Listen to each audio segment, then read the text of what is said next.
What's troubling to me is that there are a lot of people jumping in the stock market, buying things on a dip like airline companies and cruise ships without really understanding the risks and rewards involved. I want you to have tools to be able to analyze quickly a company's stock and understand what's behind it, because remember, you're not buying a stock price, you're buying a share in the company. That way you can make an educated opinion on where it's headed instead of gambling on the latest hype. To build wealth, you gotta save money. That's the first step. However, it's not enough. You want to make sure that the money you saved is multiplied and is working for you while you sleep. And to achieve that, you have to invest. With COVID-19 crisis and almost negative rates, things like savings account and bonds are just not gonna make that type of money for you, so stock market is a viable option. And with the crisis, there is volatility in the stock prices that creates opportunities that we didn't see a few months ago. This video is a broad overview of fundamental stock analysis. We're not gonna talk about every ratio or valuation model because it's just gonna take too long, and I will leave it for the future videos. We're going to talk broadly about 3 areas of integrated financial analysis, and the idea with this video is to give you a tool on how to spend 15 to 20 minutes doing preliminary research before you decide to invest more time into doing in-depth research and building your own valuation model.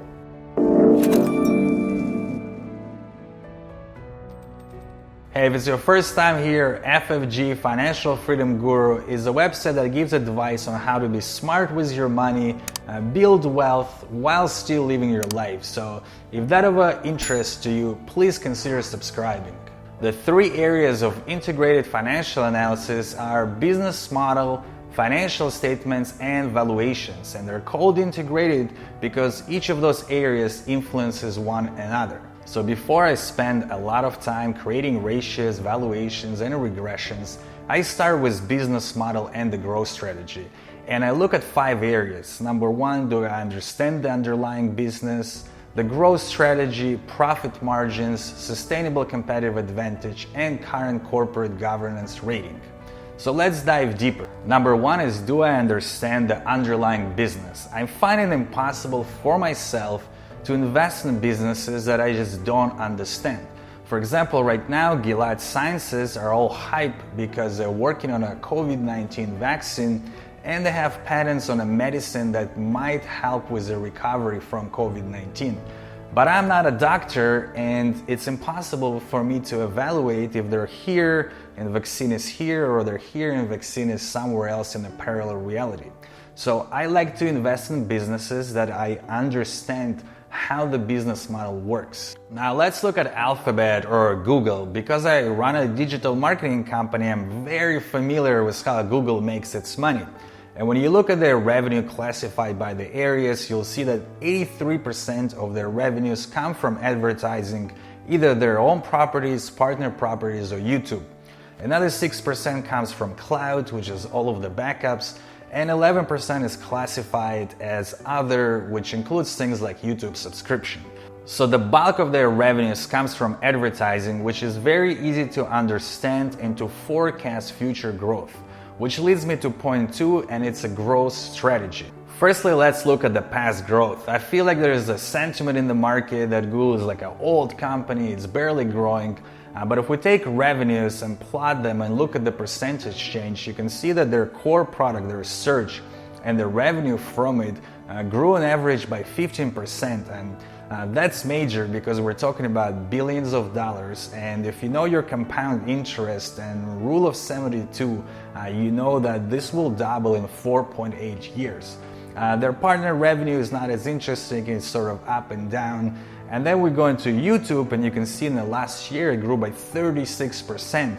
And that's pretty exciting. It shows that the product is still in the growth stage and you can expect exponential growth. And same thing with Google Cloud. Last year it grew by 52%. Now looking at the future, the growth in advertising revenues, despite all of the metrics we have, is a simple function of how many page views you have and RPM, revenue per thousand impressions. So if you can predict where the page views are going and where the RPMs are going, you can easily predict the advertising growth. And looking forward, I don't see page views not growing because we're consuming more and more content, and more content is being created, like right now on YouTube.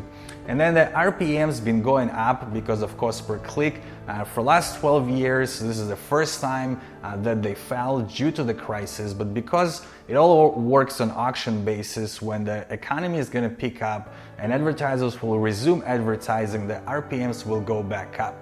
So looking at their past growth and very clear path to the future growth, that ticks my mark that I understand the business model and how they're going to grow.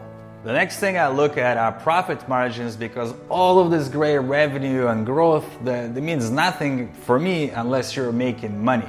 And when I do the detailed analysis, I look at on the profit margins per product and dive deeper. But for now, when we're doing the preliminary analysis, all you got to do is divide the net income by the revenue. So when you look at Google for the past 5 years, the profit margins are very stable, around 22%, except 1 year where they probably made some sort of an investment. So what it means is that for every dollar that they earn, after everything's said and done, the taxes are paid, they're building 22 cents in shareholder equity.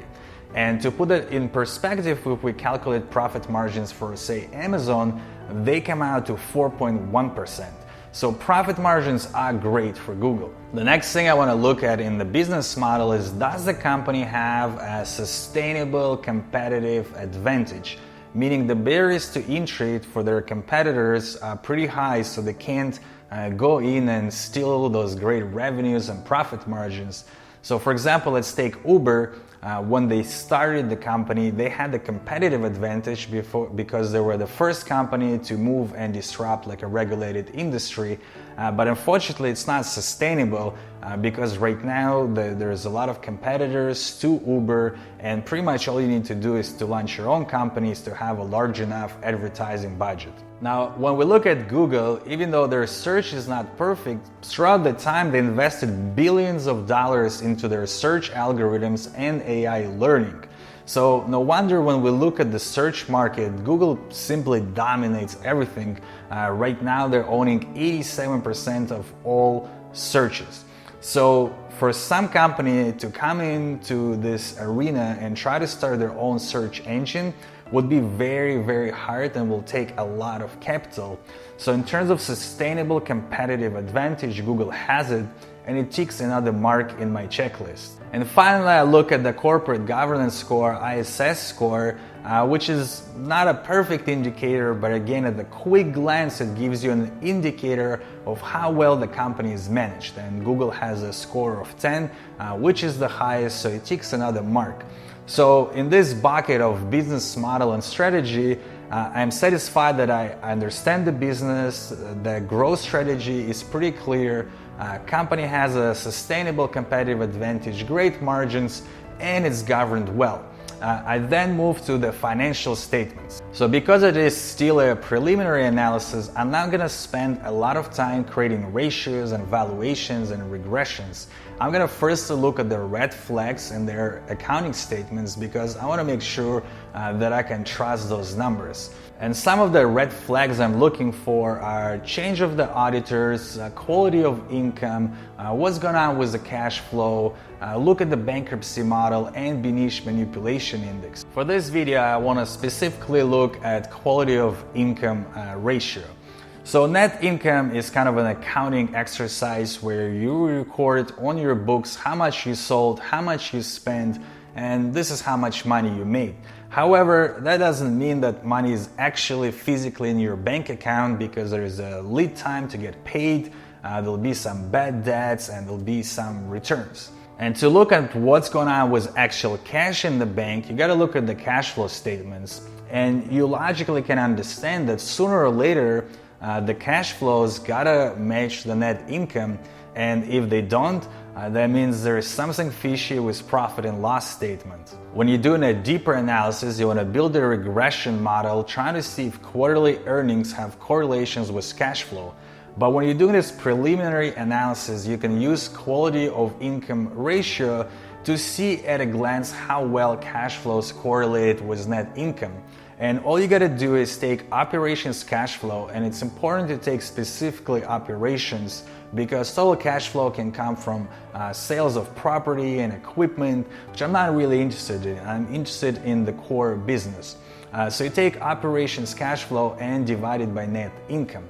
And then when you have the resulting ratio, if it's above 1, that means the income is of a higher quality, meaning the cash flows match the net income. And if it's below 1, then there's something going on there. The quality is just not there. So when we look at Google's quality of income, they're way above 1. It's a great indicator, and it will allow me to decide to spend more time analyzing their financial statements because I can trust those numbers. So we talked about business model, some indicators in financial statements, and finally the last and the third area of integrated financial analysis are valuations.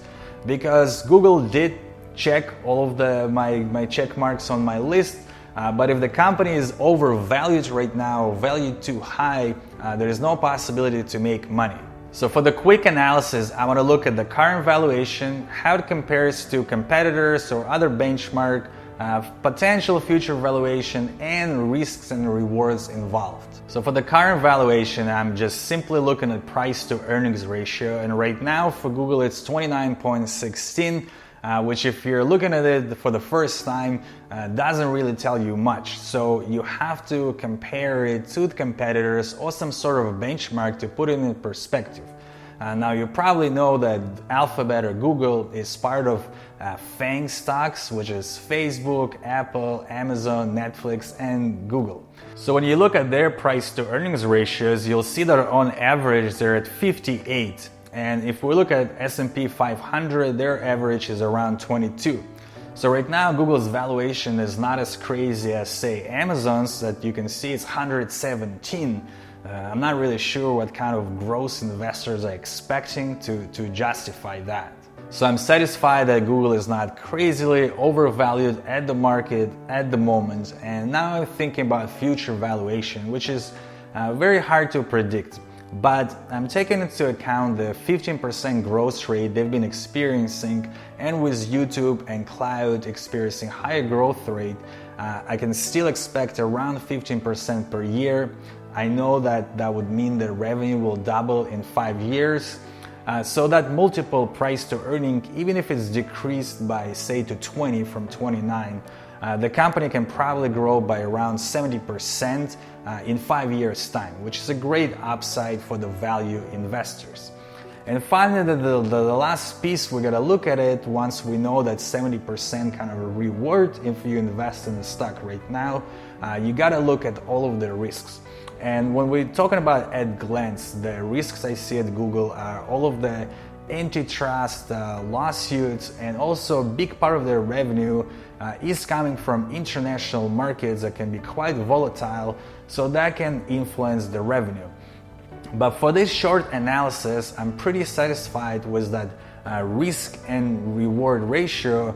I don't think that risks for Google are that high, and I find that reward of that around 70% is pretty high enough for me. So at this point, it doesn't mean I'm ready to invest in the stock. It means I'm ready to invest my time into analyzing deeper the risks, looking at the red flags, and building my own valuation model. And this will be a topic of the next videos. But for this video, in summary, we looked at business model and the growth strategy, financial statements and their quality, and finally current valuation, how it compares to the competitors and where is it going in the future. Thank you for watching. I hope you found it useful.